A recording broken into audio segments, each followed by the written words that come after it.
Today's forum, Pulling Back the Curtains of Cancer, will explore new developments, treatments, and technologies in the fight against cancer. We have representatives from each of the four major providers in our region here today.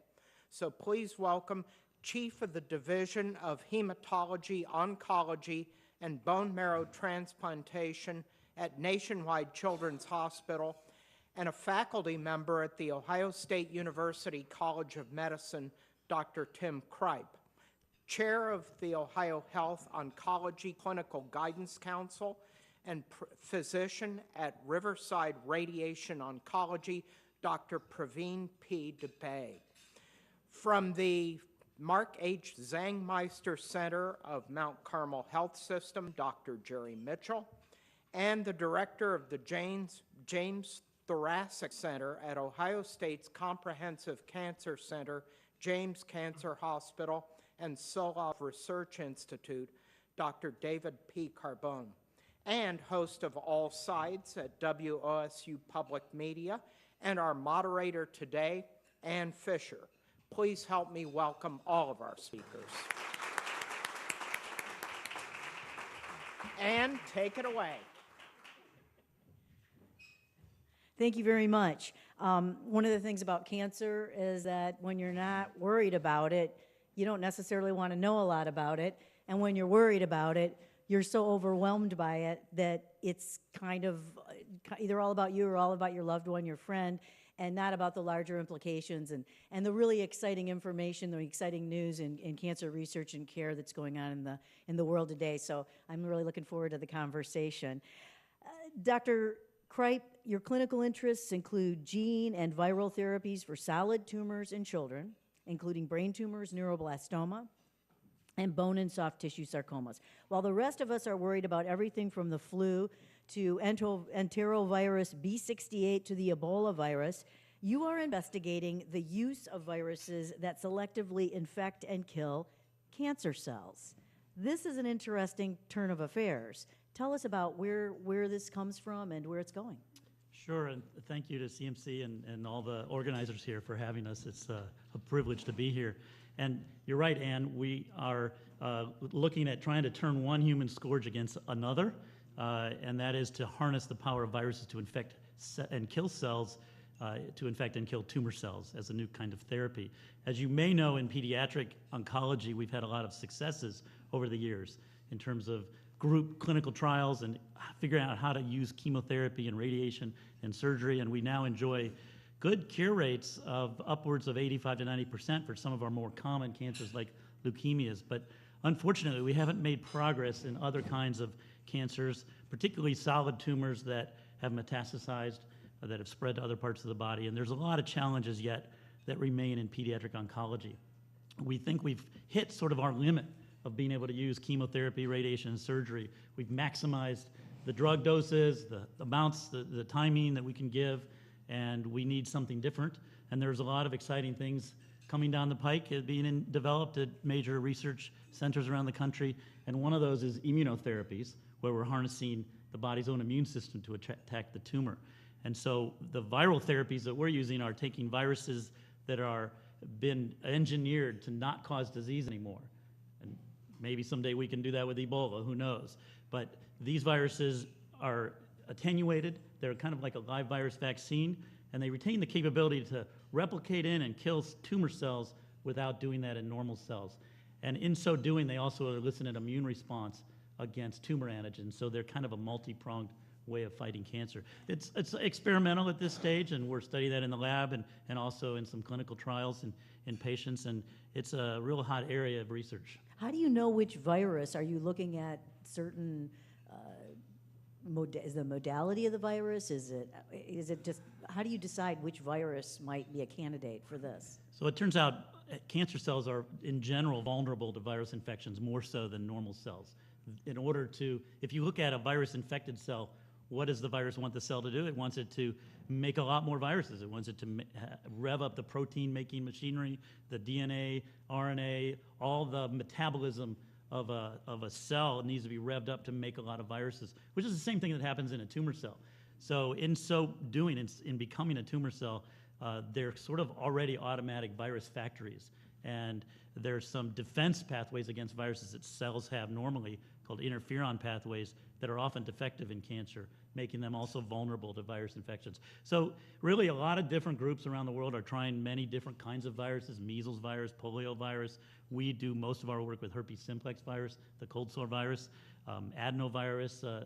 There's a lot of viruses that are being tested in this way, and which viruses will work best for which cancers is something that we still have to study. Dr. Dubé, you're the chair of the Ohio Health Oncology Clinical Guidance Council, which focuses on standardizing and improving clinical care and outcomes, and facilitating clinical innovation to enhance value. What clinical innovations are you working on? Because most of us, when we check in, it's crummy food, getting woken up in the middle of the night. You know, what innovations are there? Well, and there are a lot of areas for improvement. You've touched on some Oh, of them, well, I wasn't clearly. trying to. But the issue about clinical innovation has to do with sharing data. And if we can share data, we will be able to enhance patient outcome and their experience. So what we believe is that collaboration is really the key to patient care. And if we can collaborate with other physicians in terms of identifying effective therapies, not being so territorial about the way that we treat patients, so surgeons who see a patient that might be suitable for radiation therapy would refer them for radiation therapy. You know, those are the things that we try to look at in creating pathways for patients. And the only way that you can do that is by having everybody at the table. You need to have multidisciplinary care. You need to have the patient at the center of that experience. And essentially, when everybody is sitting at the table and everybody has a say about the way a patient is treated, then you come up with some certain guidelines about how you treat patients. Cancer care has been one of the areas in medicine that has led the way in terms of standardizing care. The NCCN has done a great job of establishing guidelines by which we care for patients, and they say these are appropriate things to do, these are inappropriate things to do. And we follow those guidelines. And another way that we collaborate, and I think Ohio State collaborates with their partners, is we create partnerships with other organizations, and we've created a partnership with MD Anderson to do that as well. They're a renowned institution that has created their own excellent care pathways in terms of patient care, and we're going to do our best to try and adhere to them as well. So the patient experience has to be basically, does the patient understand what's going on? And navigation is a big part of that. So patient navigation is really important in cancer care because cancer is a very, very complicated disease that carries with it many, many different appointments and many different modalities. So the navigator hopefully will be the point person in helping the patient navigate through all of the complexities of the cancer environment. And then really making sure that patients understand that their care is being driven by standards that are established using a rigorous scientific method. So I hope that answers the question, but it really is a team effort that has to be directed with the patient at the center of it. You know, pardon me, the issue of collaboration, when we were at the table talking, I think Dr. Kripe, you mentioned, was it you or somebody mentioned some kind of conference you went to where they had you were forced to meet each other in the hallways. Could you tell us a little bit about that? Well, I was referring to This is a real issue. The question that she had raised was, how do we come up with new ideas, and do we cross-fertilize ideas with other disciplines, engineering, et cetera? And I say we do to some extent, but not nearly enough. We're all in our own worlds. We're all focused on our busy day-to-day, and we need to have a lot more of that kind of matrixed interactions with other disciplines. And I was referencing a building at MIT that was built a number of years ago where they had basically randomly put professors' offices in different places from different disciplines, and they didn't label the room numbers or anything. So in order to find someone, you sort of had to wander around the halls and bump into people. And that was where people generated a lot of new ideas because they were talking to folks that they would not otherwise run into. Yeah, sure, Dr. Carbone. So the Ohio State University is big enough and broad enough that we have a particular opportunity to collaborate between various colleges of engineering and agriculture. We're doing studies. I work in lung cancer. We're doing studies where we're sequencing dog lung cancers to look for common pathways. We're working with the School of Engineering to develop nanotechnologies to treat cancer. Some of the biggest advances in cancer research have been through collaborations like that. You were recruited to OSU in 2012 to direct the James Thoracic Center, where you work where your work has been focused, as you said, on lung cancer. Tell us about the importance of the development of molecular biomarkers in your work, because when I was talking with you about it earlier, it resonated with me when Dr. Dubé said, because it's complicated and patients have a lot of decisions to make, it's more complicated than ever. It is. Cancer is extremely complicated. Years ago, when I started with lung cancer, we treated all lung cancers the same, and I might add, very ineffectively. And now it's clear that everybody's tumor is different from everyone else's tumor.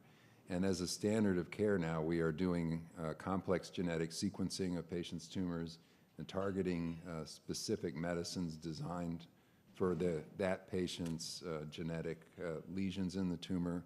We're looking for markers of immune suppression that we can overcome with effective immunotherapy. And I think all those things are resulting in therapies that are dramatically more effective than the ones we had years ago. With all the complications, does this go back then to that piece about the innovations in working with patients and the clinical care and how you work with them? Because you've got to be a better communicator, right? They've got to learn a lot more to learn about their condition before they can help you. There's a lot more technology terms that patients have to use and at least understand in their care. And some of that is they can research on the internet, for example. But it's our job as physicians to make this understandable to the patients and to communicate why it's important to do this gene analysis. Sometimes it's an inherited gene abnormality that has implications for their family. Sometimes it's just something the tumor has acquired in the process of becoming a cancer. And all those things, I think, are important for us physicians to explain to our patients. Dr. Mitchell, you're board certified in general internal medicine, hematology, medical oncology, and hospice, and palliative care medicine by the American Board of Internal Medicine. To what extent are innovations in palliative care part of the equation these days? Yeah, that's a really important question. We're talking about a lot of technologies that are at the cutting edge, but at the end of the day, we still have some patients that we aren't able to cure, that we aren't able to make their cancer go away. And for those patients, it's really important that we have a very humanistic approach to them. And one of the things that I think is important is distinguish palliative care from hospice care. People think of hospice care as giving up or we're not going to fight the cancer anymore, and that is a separate view of the world than what palliative care is. Palliative care can be given in conjunction with standard therapies, and there was a landmark trial about 2 years ago in lung cancer where it looked at lung cancer patients who came into a clinic to get standard therapy. Half of the group got palliative care intervention, the other didn't. The survival was better in the group that got the palliative care intervention. So I think there is a recognition that palliative care doesn't mean giving up. Palliative care means cooperating with everyone so that we can get the best outcomes, the best comfort, and the best treatments for patients. Just a comment on that. Just people should realize that diabetes treatment, for example, is not curative therapy, it's palliative therapy. You're ameliorating the symptoms of the disease, hypertension the same way. And we like to think of trying to make cancer into a chronic disease. We're not curing it, but that's palliative therapy. Right, no, that's exactly right. One of the landmark changes that has occurred in oncology in the last 15, 20 years is a lot of tumors we're taking from an acute episode to a chronic episode. And that requires a very different skill set and a different way of thinking about things than we did 20 years ago. But we talk about the successes of medicine, and I think this is one of the real failures of oncology right now, is that we've failed to really inform patients about their palliative options. Jerry is an expert in palliative medicine, but I think the bulk of his practice is primarily aimed at curative therapies, and that's great. But we need to make sure the patients understand that cancer therapies are difficult, they're toxic, and they need to be aware that we're here to help them through that. And I think a lot of the fear in terms of cancer therapy is what is it that they're going to have to go through or endure. And in the case that just happened that's going on in California and Oregon is this young lady who's got a malignant brain tumor who's choosing to essentially kill herself. And it's a failure of the system that has not informed her that we have options in terms of making sure that she would be comfortable and cared for. And we need to get the message out that palliative care and or hospice are very important components to any cancer program. How does palliative care component, overlay, maybe if you will, is a better way to think of it, play when you're talking about pediatric patients? Dr. Kripe, you want to chime in? Sure, it's the same as what they're saying. You know, It does don't- the dynamics not we a little don't- bit different when you're working Well- through somebody else to the patient? We don't cure everyone either, unfortunately, and I hope the day will come when that happens. But until then, we do have a nice comprehensive palliative care program with pain experts and quality of life experts, psychologists. We have a large team of people to help our patients through their whole journey, actually, not just psychologists and social workers, but music therapists, art therapists, and massage therapists, therapeutic recreation experts that really help the patient throughout their journey and the family, as well as at the end of life, and helping them create things for memorabilia for the survivors of that patient and things that they can remember them by. Is a very important component of what we do. And much of that I've just listed, we can't bill to insurance. You can't bill a music therapist, art therapist to insurance. So we really are reliant on philanthropy more than anything to subsidize those services to help our patients. So we're very fortunate to live in a great community.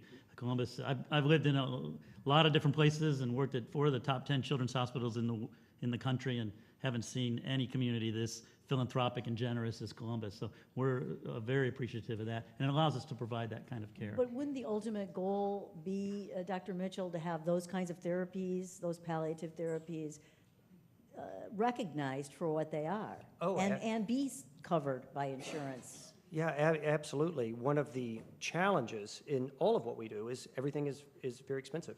And there's an economic reality to things, which is it's very expensive to deliver therapies, it's very expensive to deliver social programs. And how do we divide up the economic pie becomes a real challenge. And you're right.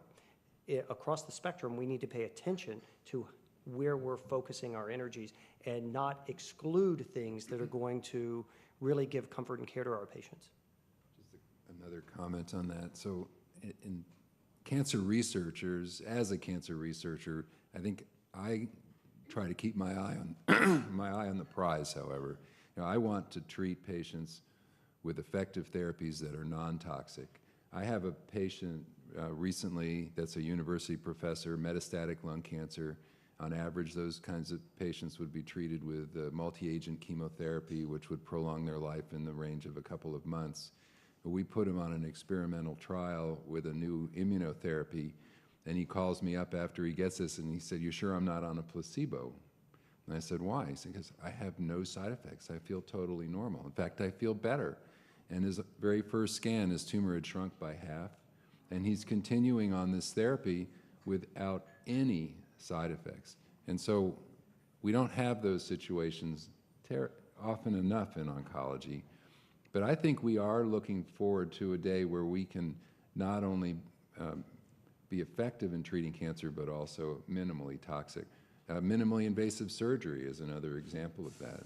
Instead of a foot-long scar to remove your lung cancer tumor, you now have 3 Band-Aids on your side and a much shorter hospital stay. From a radiation oncology standpoint, maybe no surgery at all. I mean, this is the advancement in the technology that we're talking about, both from a medical standpoint and medicines that are used, but in radiation we can treat things that are non-surgical or things that would have been surgical with lots of morbidity with tremendous outcomes. So the goal of cancer therapy is shifting not only from just cure, but to reduce the toxicities that patients experience along the way. Because that's a quality of life issue that we can't overlook anymore, really. And unintended positive consequences from that, right? I mean, you're looking for therapies. Unintended positive? Well, We try to make them unintended intentionally. yeah. Well, I mean, but I asked the question at the table, another table question I'll share with the rest of you is cancer research, is cancer care, does there a parallel with, say, you know, how the space exploration, we got Velcro, Tang, you know, all of these great things. Post-it notes. Yeah. And yeah, I grew up with space sticks. Is anybody else that were force-fed space sticks as a kid?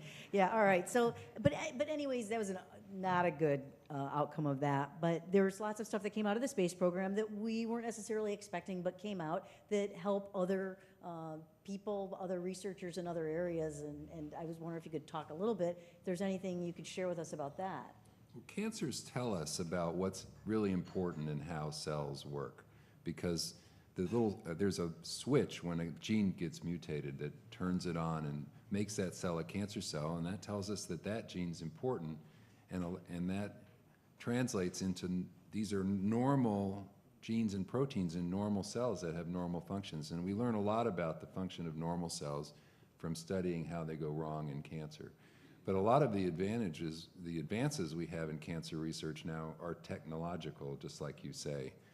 The genome sequencing, for example, would be absolutely impossible without computing technologies that were developed for aerospace, for example, or nanotechnologies where we can detect molecules in blood with nanotechnologies that were developed for other reasons. So I think you're absolutely right. Science should profit from other disciplines. And from a pediatric standpoint, the childhood cancer groups have partnered together across hospitals for years, really ever since the first chemotherapy. Well, in fact, chemotherapy was invented for childhood cancer. So Sidney Farber in Boston used the first agents in children with leukemia. But it was quickly realized that no single institution has enough patients to really study it well. So it's not a problem in lung cancer. Right. So groups of institutions got together to coordinate. And so there became a very strong tradition in pediatric oncology of enrolling a high percentage of patients in clinical trials and collaborating across institutions so that we could learn from each other. And I think despite the higher numbers in adults, more percentage of patients could be enrolled in trials than are.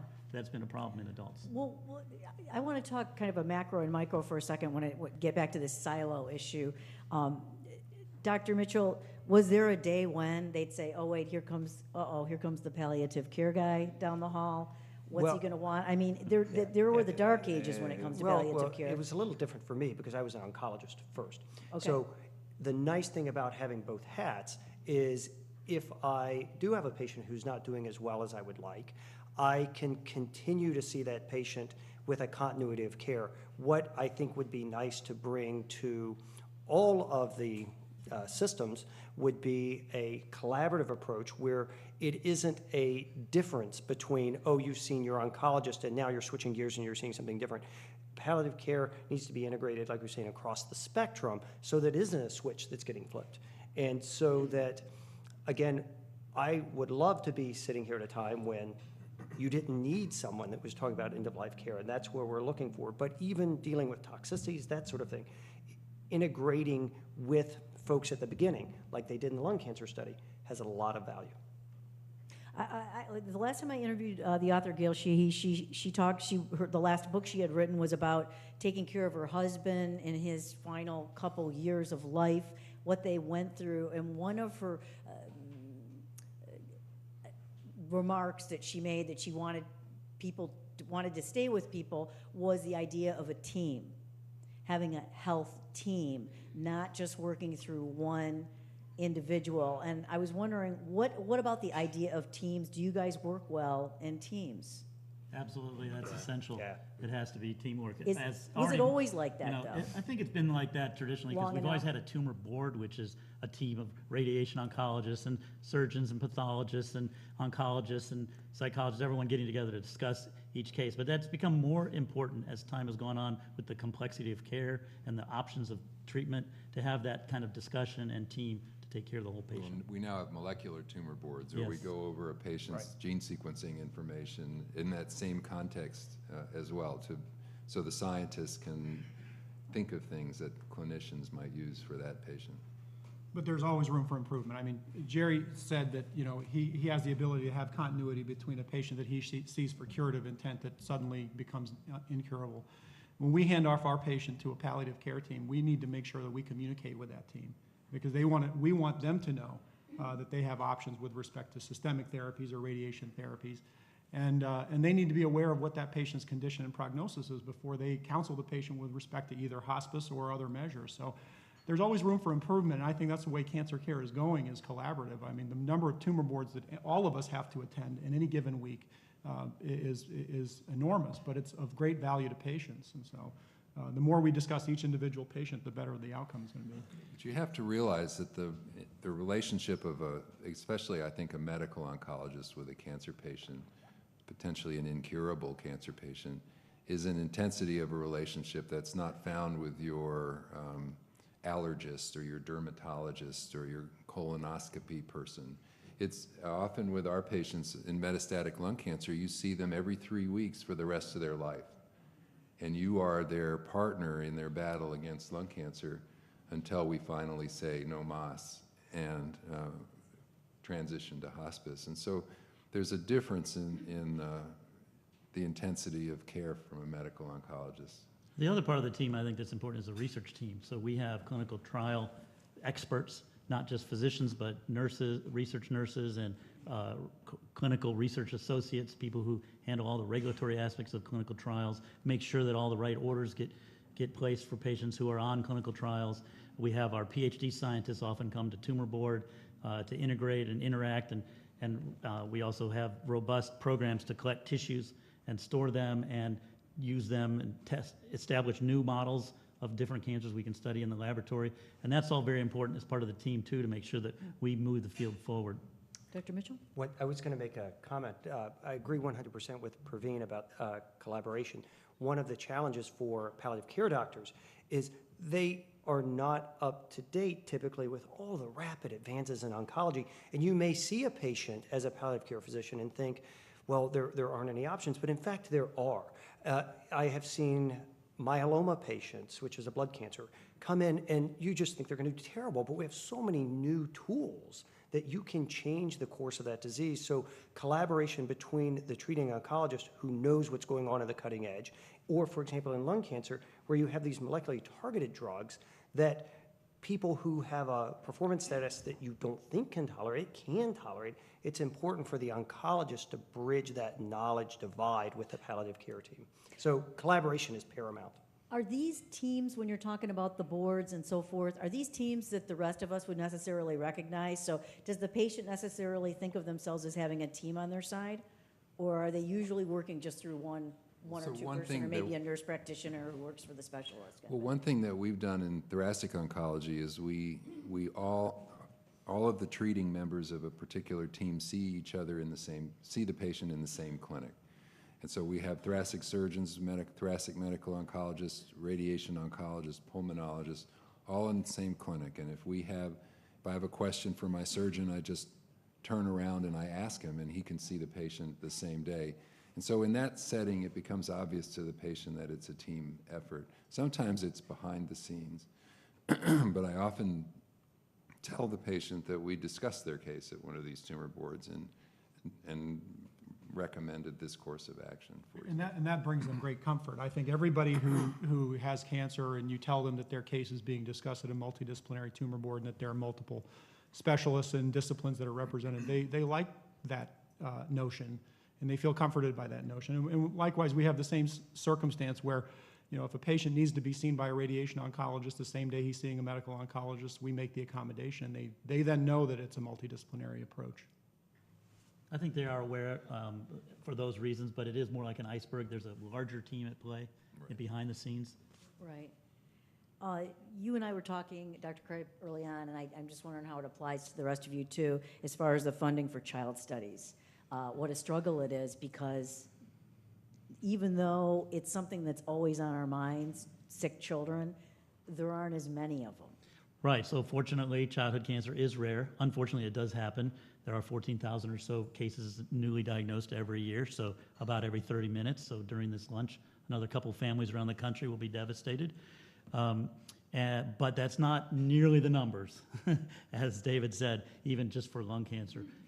It's about 1%. 1% of all cancer in the country is childhood cancer. So, and childhood cancer distinct from that? It's distinct. It is distinct. Yeah, okay. We don't have prostate cancer, lung cancer, breast cancer. No, they're not just little versions. Kids aren't little adults.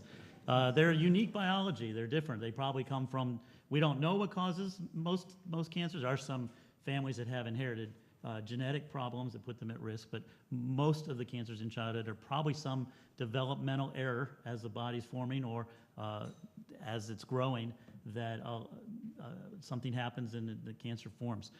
So it's a different biology than what we see in adults. And we're really left with the spoils of adult research in many ways, or at least company industry development of drugs. Fortunately, many of the signaling pathways, the circuitry that drives the cancer cell, are shared between pediatric and adult cancer, but not all. And so we need a lot of more research into childhood cancers because of the different biology. But for any company to invest in that, there's just not enough business there, so it doesn't make any sense. And as everyone knows, grants for research are heading downward, and that's a struggle. And so we're really, again, relying on philanthropy in many ways to help subsidize our research efforts. Is Columbus rich in research? And if so, is this a destination? Is this a place people want to be that do what you do? We think so. We're very fortunate at Children's to have a large research institute directed by a terrific group of people who have a lot of vision and have been able to develop. We now have 3 separate buildings stocked with research and continually changing, and our affiliation with other strong research groups in town is also terrific to be able to leverage those interactions and collaborations. And we're fortunate to be at a large children's hospital where there's a lot going on. We have, a dozen research scientists running independent research labs studying different childhood cancers, along with all the other research going on. And it's an advantage to be in a city where there's other research going on at other institutions? Absolutely. There is, and the other thing that's amazing about Columbus is the quality of care that's delivered here. I mean, whether you're in a research institution or whether you're delivering patients care to patients who don't qualify for any research protocols, the quality of the physicians and the quality of the systems here in Columbus are really outstanding. And I think that if you go to any one of these 3 systems, you'll be treated very, very well, and with state-of-the-art therapy. So I've been here for 16 years, and I came from MD Anderson. I've been impressed that everybody here is trying to do the right thing and uses the right tools, and patients who are in Columbus get great care. So there are approximately 40 National Cancer Institute designated comprehensive cancer centers around, and we're fortunate to have one in our community. And on the last peer review cycle for our cancer center, we were rated exceptional in the top 1 or 2 in that group of 40. And so I think that's a sign that we're in the big leagues, better than MD Anderson. I knew this was going to happen. Let me ask you something that you probably all grapple with in one way or another. This weekend, I'm headed to Toledo for a spaghetti dinner to help a family who can't afford to pay the bills because he's having his second bout with stage 4 throat cancer. And we're up at University of Michigan getting excellent treatment, I'm sure, but bottom line is the stress associated with the cost of cancer. You deal, Dr. Kripe, with one sort of stress, trying to find the funding to do the research that matters so much going forward. But can we afford anymore, realistically, can we afford a cure?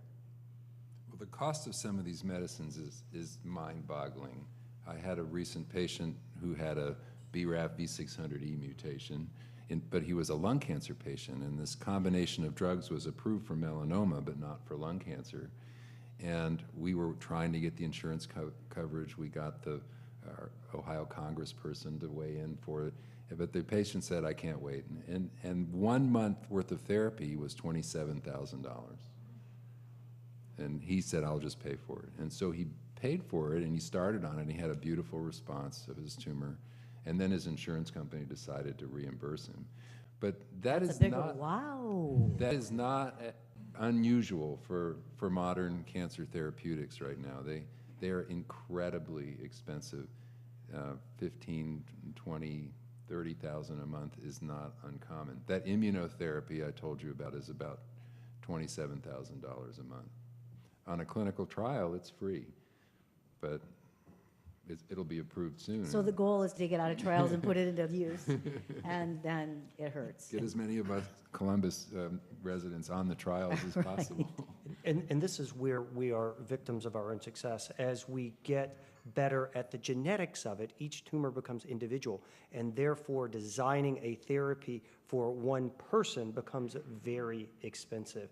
If you look at mutations in lung cancer, like an ROS1 mutation, which occurs in 1% of all lung cancers, and you're trying to target something specific for that, you may have 1,000 patients, 2,000 patients in the whole country in a year. So if you're a company that's trying to design a drug for 1,000 patients, we're now, as adult oncologists, sitting where you are, going, wait a second, how are we going to economically fund this? And what you hope is down the road that the science gets better, the molecular approaches get better so that you can make it cheaper and make it like Henry Ford did with the car. Instead of designing each car, figure out a way to make an assembly line to do it. And that's going to involve regulatory change, societal change, all sorts of things that are going to be really hard to do, but not impossible. This is a transitional period because these are brand new drugs just coming out. Some of the first targeted agents, such as Tarceva or Iressa, will be coming off patent in a few years.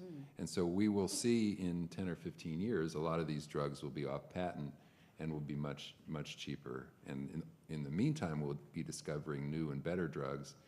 But I think that eventually this insanity in pricing will come down, but that doesn't help patients who are suffering with cancer today. And I hope it does. I mean, the issue is patients have to make a decision between leaving their family burdened with debt and taking a therapy that may or may not be effective and or toxic. I mean, this is a discussion that doesn't happen enough. If you talk about a $10,000 per month medication, a patient's got a $2,000 a month copay. It's $24,000 a year. Who has the wherewithal to do that in perpetuity? I mean, it is a very, very serious problem. It's financial toxicity is what it is. And I don't know, I don't have the answer to this, but it's something that needs to be discussed with patients, because if I said to a patient, I've got a therapy that'll extend your life 2 or 3 months, but it's gonna bankrupt you and your family, then that patient has a decision to make, ultimately. And I think it's a valid discussion to have. It's time to move on to our audience questions. I could obviously just sit up here all day. There's a million questions I have, but I want to hear from the audience. They're always fantastic. It is CMC's tradition to take audience questions. Please state your name and ask your question. We thank you in advance for avoiding long editorial comments. Thank you, Ann, and thanks to the Metropolitan Club. Thanks to all of you for the important work that you do. I can identify quickly at least 2 benefits from having gone through the experience. One is an involuntary weight loss, which once it's gone, I don't mind that it's gone. The other is the opportunity to work with so many professionals. The other factor is that it clarifies. It really works to clarify values, relationships with people, in a lot of very positive ways. So there are good sides to it. Question that I have, and this is coming from, I'm 6 months post-radiation treatment for oropharyngeal cancer. And I've learned a great deal about it during the past year, an awful lot, including that it's becoming more and more prevalent. It's also preventable, at least for those that take an HPV vaccine when they're young. I suspect that most of the folks in this room have HPV, and many are therefore susceptible to cancer. Why is there not more attention and enthusiasm and interest in preventing cancer rather than treating cancer? I mean, I'm a beneficiary. I appreciate the treatment, but we can do so much more, either by pushing vaccination for boys as well as girls in their teens, in their young years, or in the case of cigarettes. I spent 6 years helping to lead Ohio's tobacco litigation. And it's frustrating to see how much goes into treatment versus prevention of something as obvious as tobacco. Very valid point. It's always better to prevent it than to treat it. And the example of HPV actually is making progress in prevention, and now it should be standard of care for vaccination. But that's a tiny, tiny fraction of all cancers.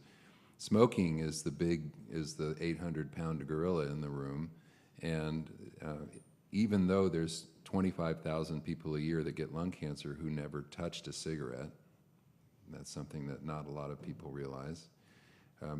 Tobacco, I'm all for putting a $5 a pack charge on cigarettes, and let's get rid of that scourge. But we also, in addition to preventing, I think early detection is important. And up until recently, we've been detecting most lung cancers in advanced stage disease, but now we have a proven screening technology where we can detect them when they're curable and small, rather than treating them with these expensive drugs. You can take it out or radiate it, and it's gone. And so I think people should be aware that now there is effective CT screening for lung cancer in high-risk individuals, which reduces the death rate from lung cancer by 20%, which is even more than what's found with mammograms, for example, and often not understood. Yeah. And that's a really important point about the CT screening data for lung cancer. And all three hospital systems offer that screening exam. You can, for a very low cost. A lot of this is not covered by insurance yet. You can go in for $99 at all three places and get a screening exam for lung cancer if you are in that high-risk group. And they have programs, just like they do for mammograms, to make sure that that gets followed up on. The other thing we don't give ourselves enough credit for in this country is actually how effective we have been in reducing the rates of smoking. We are one of the lowest rates of smoking in the Western world, and our public health folks have done a very, very good job.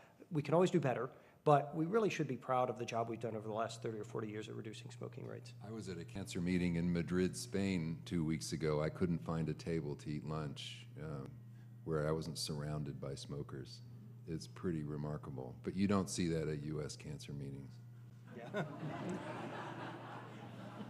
And that's not a joke. It's almost sad. We think that in pediatrics, we can't prevent most of our cancers because they're not things that were behavior induced, but we can do better screening.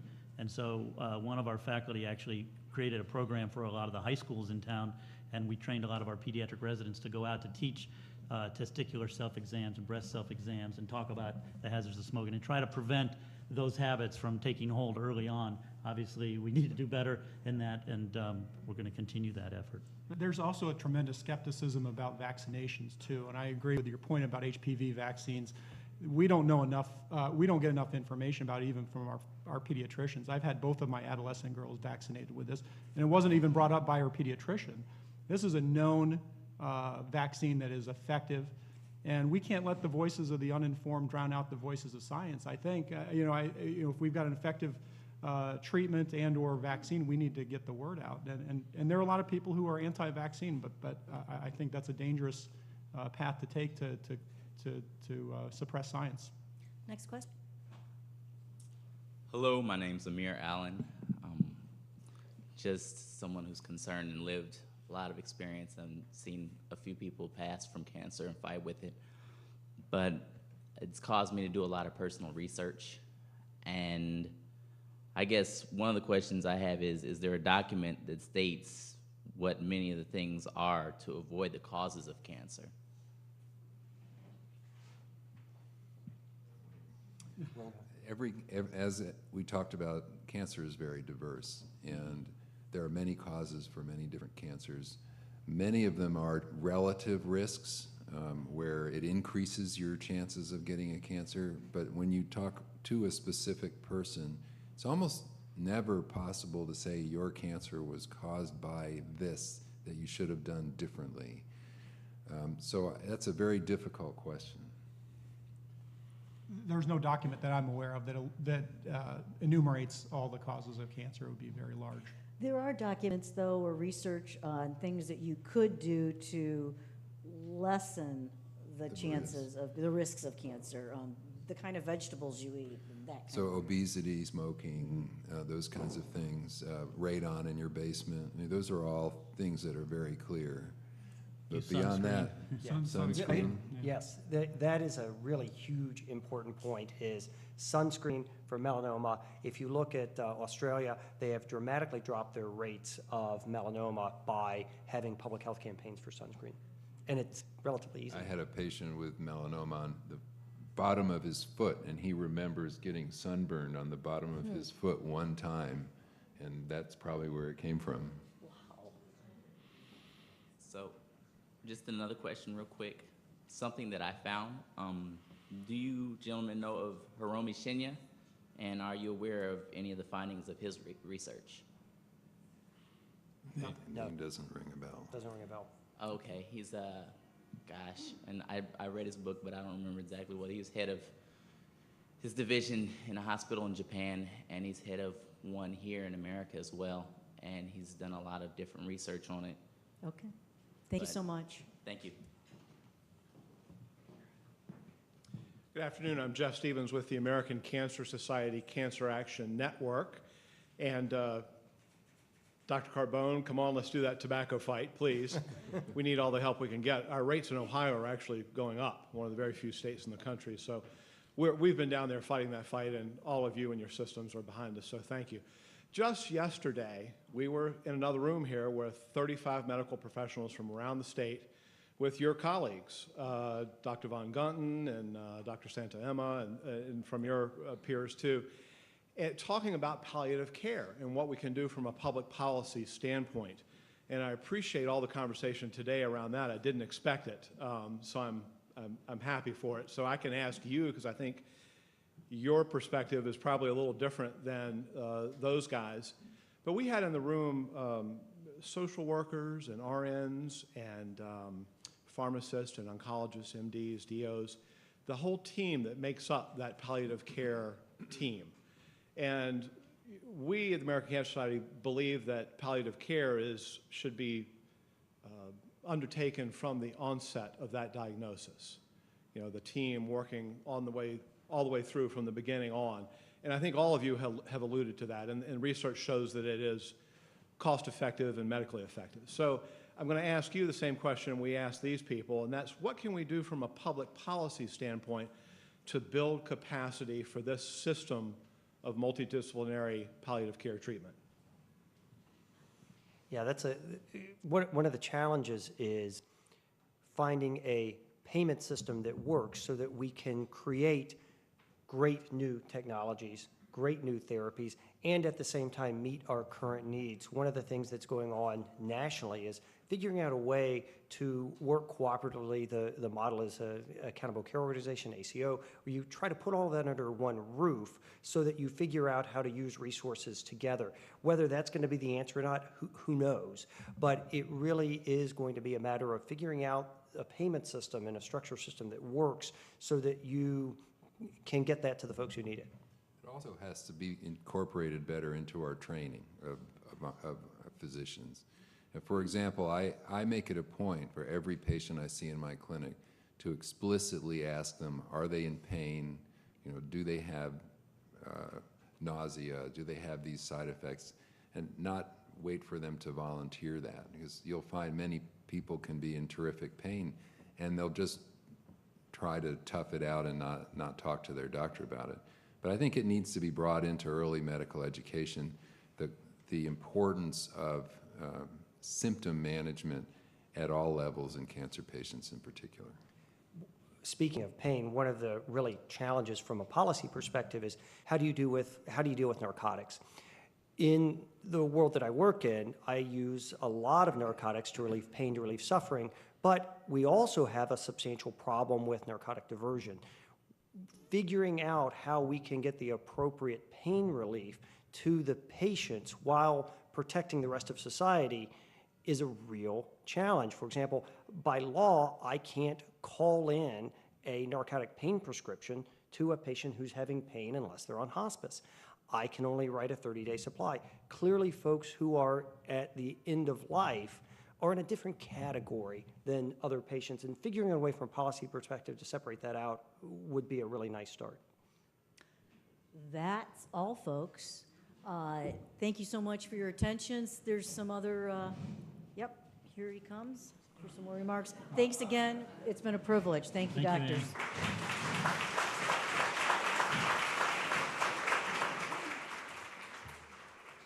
I hope you enjoyed today's forum. It's fascinating. And remember that you can view and share all of our forums on CTV Columbus Television, on WOSU and PBS affiliates statewide through the Ohio channel, and anytime on CMC's website via YouTube. Once more, thanks to our doctors, Tim Kripe, Praveen P. Dubé, Jerry Mitchell, David P. Carbone, and Ann Fisher, and thanks to all of you for being here. We look forward to seeing you at CMC soon. We are adjourned.